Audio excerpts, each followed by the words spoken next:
Antes de empezar, te voy a pedir que te unas a nuestra comunidad de YouTube. Si te gusta mi video, pues este es el lugar para ti. Cada semana compartimos contenido nuevo con diversos temas que pretendo que sean interesantes. Suscríbete ahora y activa la campanita para no perderte nada.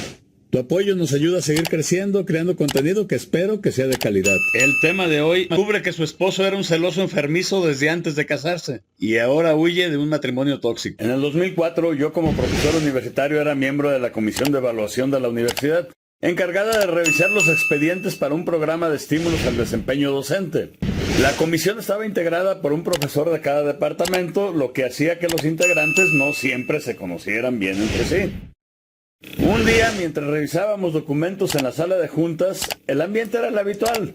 Mesas cubiertas de expedientes, tazas de café a medio terminar y un murmullo ocasional de los miembros de la comisión comentando algunos casos.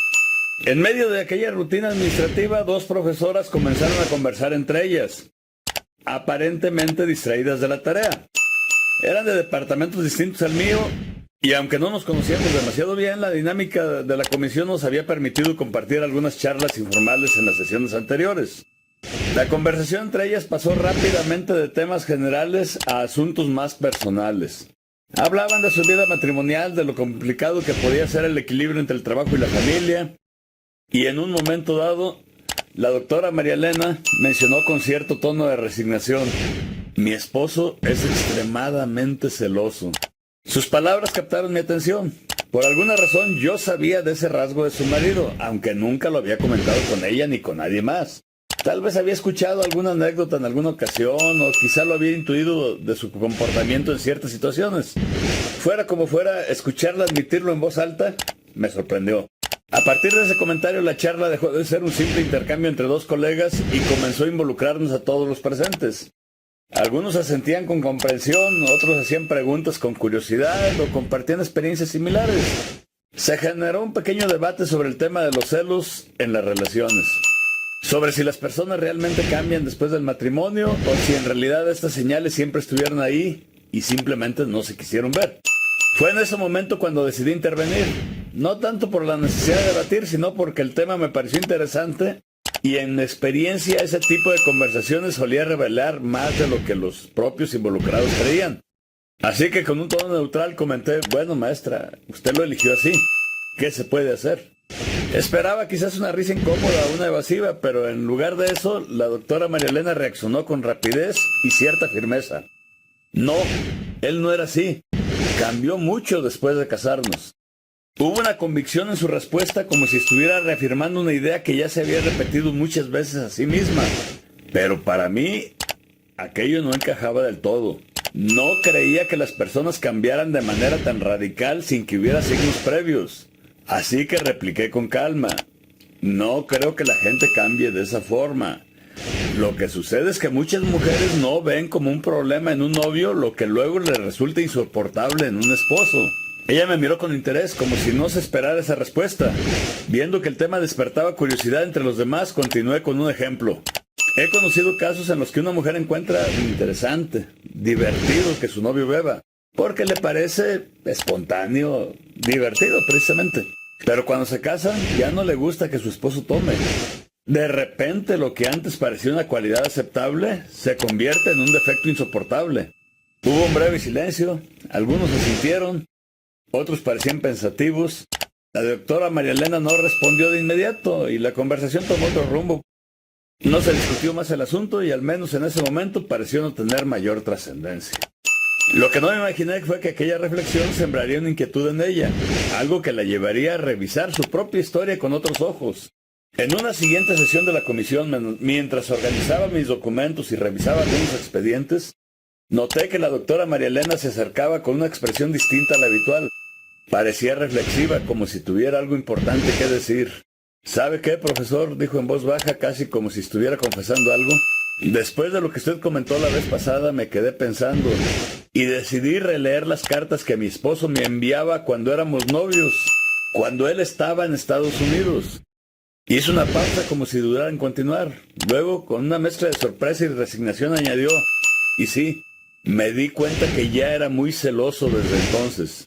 Había cierto desconcierto en su tono, como si hasta ese momento nunca hubiera visto con claridad algo que siempre estuvo ahí.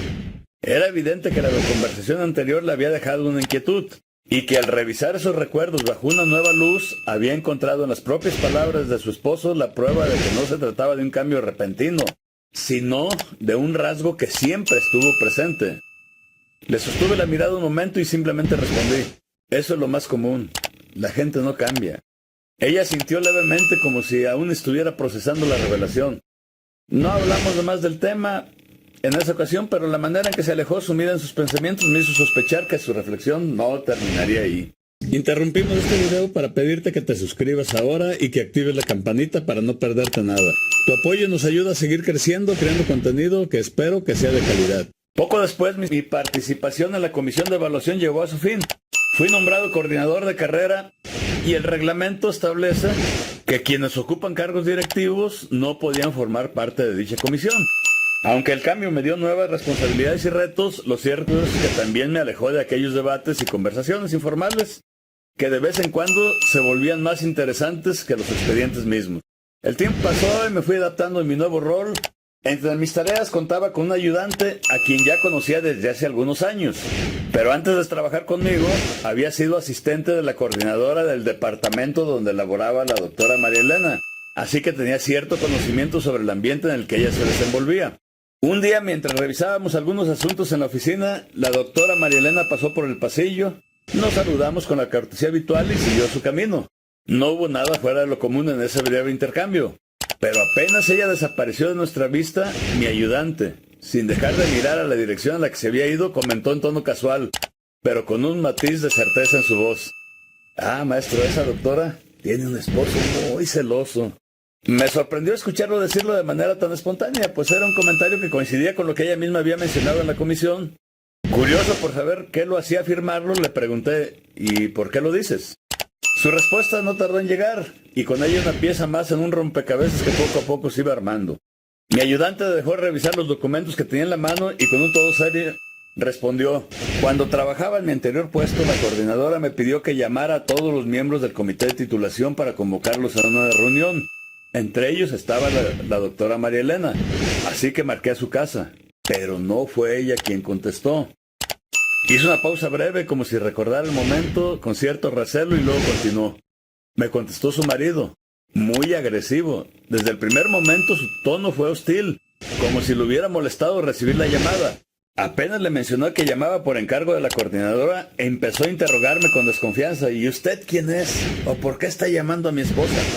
Traté de explicarle que solo cumplía con una tarea administrativa, pero no parecía escuchar razones. Finalmente colgó de mala gana y la llamada quedó en un aire de tensión. Me quedé pensativo ante su relato. No era la primera vez que escuchaba algo sobre los celos del esposo de la doctora María Elena, pero aquello sonaba ya un comportamiento problemático. Sin embargo, mi ayudante no había terminado de contarme todo. Eso no fue lo peor, agregó con una ligera sonrisa de incredulidad. El día de la junta del comité de titulación, la doctora María Elena llegó, pero no venía sola. Su esposo la acompañaba. Me miró como si esperara mi reacción antes de continuar, pero yo solo asentí esperando más detalles. El tipo entró con ella, claramente molesto, y lo primero que hizo fue preguntar quién le había llamado. Se veía inquieto, como si hubiera estado esperando encontrar algo sospechoso. Cuando me identifiqué y le expliqué con toda tranquilidad que solo estaba cumpliendo las órdenes de la coordinadora, me miró fijamente como si quisiera encontrar una razón para seguir discutiendo. No dijo más, pero se fue muy enojado. Aquello ya no era simplemente un caso de celos comunes. Su actitud reflejaba una desconfianza irracional, al punto de seguirla hasta su lugar de trabajo para asegurarse de algo que evidentemente no tenía ningún motivo real. Me quedé en silencio por un momento. Para entonces ya no tenía duda de que la doctora María Elena había estado lidiando con una situación muy difícil. Lo que no me imaginaba era hasta dónde llegaría todo aquello. Días después, cuando conversaba con algunos colegas en la sala de profesores, escuché de manera casual que la doctora María Elena se estaba divorciando. O sea, no fue un anuncio oficial ni algo que se comentara abiertamente, sino más bien un dato que flotaba en la conversación, dicho en voz baja, como esos rumores que se esparcen en los pasillos de la universidad sin que nadie sepa exactamente de dónde surgieron. Me sorprendió la noticia, aunque en cierto modo no me resultó del todo inesperada. Después de aquella conversación en la comisión y los comentarios de mi ayudante sobre el comportamiento del esposo de la doctora María Elena, era evidente que su relación tenía problemas serios. Sin embargo, lo que no podía saber era si su decisión de separarse había surgido recientemente o si llevaba tiempo considerando esa posibilidad. Nunca volví a hablar con ella sobre el tema. No sabía si su divorcio había sido el resultado de un largo proceso de reflexión o si de alguna manera mi comentario en la comisión había sido la chispa que la llevó al ver con más claridad una realidad que ya estaba ahí. Tal vez mis palabras simplemente reforzaron algo que ya intuía, o tal vez no influyeron en lo absoluto, y su decisión ya estaba tomada mucho antes. Nunca lo supe con certeza, pero siempre me quedó la duda de si aquella charla aparentemente casual tuvo algo que ver con su determinación. A veces uno lanza una idea en el aire sin pensar en sus repercusiones, y esa idea, sin que lo sepamos, puede sembrar una inquietud en alguien más. Al final todo lo que quedó fue una incógnita. ¿Fue solo una coincidencia o sin quererlo contribuía a que viera su situación con otros ojos y decidiera, pues, divorciarse? Suscríbete, es gratis. Bueno, al menos por el momento todavía es gratis.